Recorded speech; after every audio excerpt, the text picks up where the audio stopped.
अल्हम्दुलिल्लाहि रब्बिल आलमीन वस्सलातु वस्सलामु अला सय्यिदिल मुरसलीन अम्मा बाद।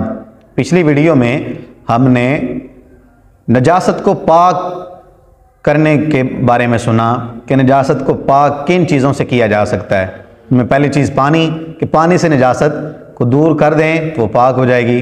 दूसरी चीज़ थी सिरका, कि अगर पानी नहीं है तो सिरका अगर मौजूद है तो सिरके से भी पाक की जा सकती है। तीसरी चीज़ थी गुलाब का अरक, कि अगर पानी मौजूद नहीं, सिरका भी नहीं, लेकिन गुलाब का अरक मौजूद है तो इस सूरत में गुलाब के अरक से धो लेंगे तो भी पाक हो जाएगा। आज हम ये भी सुनते हैं कि कपड़ा कैसे धोना है और उसको निचोड़ना है और या सुखाना है, क्या करना है उसका मसला। अगर नजासत रकीक हो यानी पतली हो तो 3 मरतबा धोने और तीनों मरतबा बकुवत निचोड़ने से पाक होगा। और कुव्वत के साथ निचोड़ने के ये माना है कि वो शख्स अपनी ताकत भर इस तरह निचोड़े कि अगर फिर निचोड़े तो उससे कोई कतरा ना टपके। अगर कपड़े का ख्याल करके अच्छी तरह नहीं निचोड़ा तो पाक ना होगा।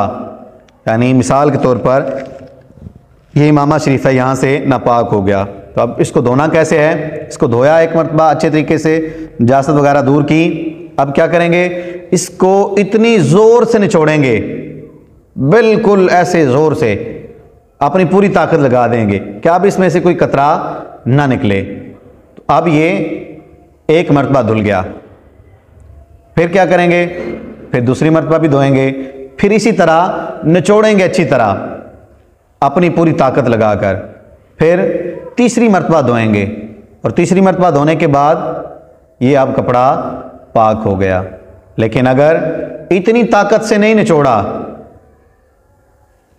यानी पूरी अपनी ताकत नहीं लगाई कि कपड़ा फट ही ना जाए, तो फिर कपड़ा पाक नहीं होगा।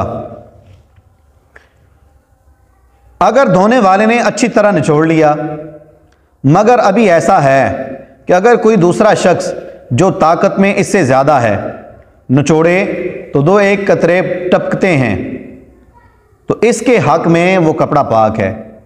जिसने पहले निचोड़ा था उसके हक में वो कपड़ा पाक है, लेकिन दूसरे के हक में नापाक है। जिसने दोबारा दूसरी दफ़ा निचोड़ा है तो कतरे निकल आए हैं तो उसके हक में ये कपड़ा नापाक है। अगर उसने इस्तेमाल करना है तो उसको दोबारा इसको पाक करना पड़ेगा। मसला, पहली और दूसरी मरतबा निचोड़ने के बाद हाथ पाक कर लेना बेहतर है। पहली दफ़ा निचोड़ा अच्छी तरीके से, अब क्या करें, अपना हाथ धो ले। फिर दूसरी दफ़ा निचोड़ा, अब क्या करें, अपना हाथ धो ले। और तीसरी बार निचोड़ने से कपड़ा भी पाक हो गया और हाथ भी पाक हो गया। और जो कपड़े में इतनी तरी रह गई हो कि निचोड़ने से एक आध बूंद टपकेगी तो कपड़ा और हाथ दोनों नापाक हैं। यानी एक दफ़ा निचोड़ा, हाथ धो लिया, दूसरी दफ़ा निचोड़ा, हाथ धो लिया, तीसरी दफ़ा अब निचोड़ा पूरी ज़ोर लगा के, तो अब ये हाथ भी पाक हो गया, कपड़ा भी पाक हो गया। लेकिन अगर तीसरी मरतबा भी इतना निचोड़ा कि उसमें से पानी के कतरे अभी टपक रहे हैं तो ना हाथ पाक हुआ ना वो कपड़ा पाक हुआ, जब तक वो सूख ना जाए। मसला, पहली या दूसरी बार हाथ पाक नहीं किया, यानी पहली दफ़ा निचोड़ा लेकिन हाथ पाक नहीं किया और इसकी तरी से कपड़े का हिस्सा, पाक हिस्सा भीग गया, कपड़े का पाक हिस्सा भी भीग गया, तो ये भी नापाक हो गया। मिसाल के तौर पर यहाँ पर धो रहा था मैं, एक मरतबा निचोड़ा और क्या किया, इमामा सीधा कर लिया, तो अब यहाँ पर जो लगाया इसके हाथ में से जो तरी निकली, अब ये इमामा भी नापाक हो गया।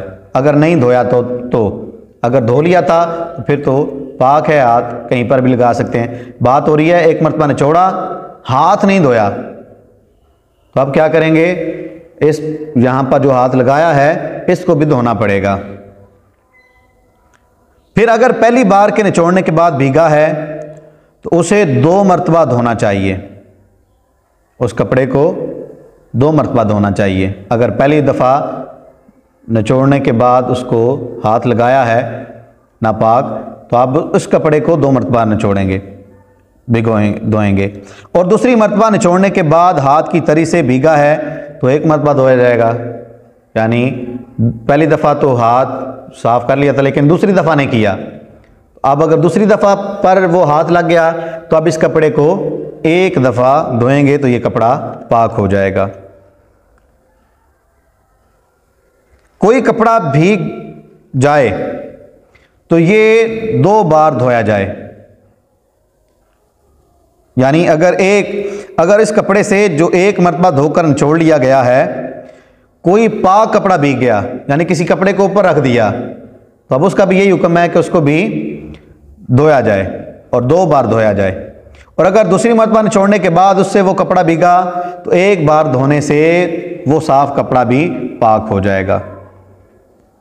मसला, कपड़े को 3 मरतबा धोकर हर मरतबा खूब निचोड़ लिया है, क्या अब निचोड़ने से ना टपकेगा? फिर इसको लटका दिया और उससे पानी टपका तो ये पानी पाक है, और अगर खूब नहीं निचोड़ा था तो ये पानी नापाक है। ये बात हो रही है उस पानी की जो हम टप वगैरह में भर कर रख लेते हैं या किसी भी बर्तन में भर कर रख लेते हैं, उससे धो रहे हैं तो उसका ये हुक्म है।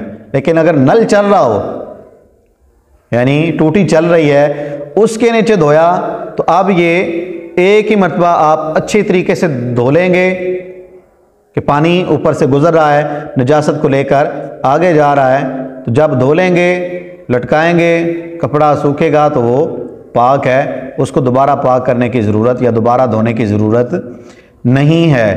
ये बात उस पानी की हो रही है जो टप वगैरह में भर कर रखा है और उससे धो रहे हैं। या नहर के अंदर कोई कपड़ा ले गया तो अब नहर के अंदर डाल दिया उसने, तो जब निजासत उतर गई तो वो कपड़ा भी पाक हो गया, उसको बार बार धोने की ज़रूरत नहीं, क्योंकि वो पानी चल रहा है और निजासत को बहा कर ले जा रहा है। तो ऐसी सूरत में बार बार धोने की ज़रूरत नहीं है। मसला, दूध पीते लड़के और लड़की का एक ही हुक्म है कि उनका पेशाब कपड़े या बदन में लगा है तो 3 बार धोना है और निचोड़ना पड़ेगा। छोटा बच्चा दूध पीता, उसका या बच्ची का एक ही हुक्म है कि अगर उन्होंने दूध डाल दिया या पेशाब कर दिया तो इस कपड़े को कितनी दफ़ा धोएंगे? 3 दफ़ा ही धोएंगे और तीनों मरतबा अच्छे तरीके से निचोड़ेंगे। मसला, जो चीज़ निचोड़ने के काबिल नहीं है जैसे चटाई, बर्तन, जूते वगैरह, उसको धोकर छोड़ दें कि पानी टपकना बंद हो जाए। यूं ही 2 मरतबा और धोएं। तीसरी मरतबा जब पानी टपकना बंद हो गया वो चीज़ पाक हो गई। उसे हर मरतबा के बाद सुखाना ज़रूरी नहीं। यूं ही जो कपड़ा अपनी नाज़गी के सबब निचोड़ने के काबिल नहीं, उसे भी यूं ही पाक किया जाएगा।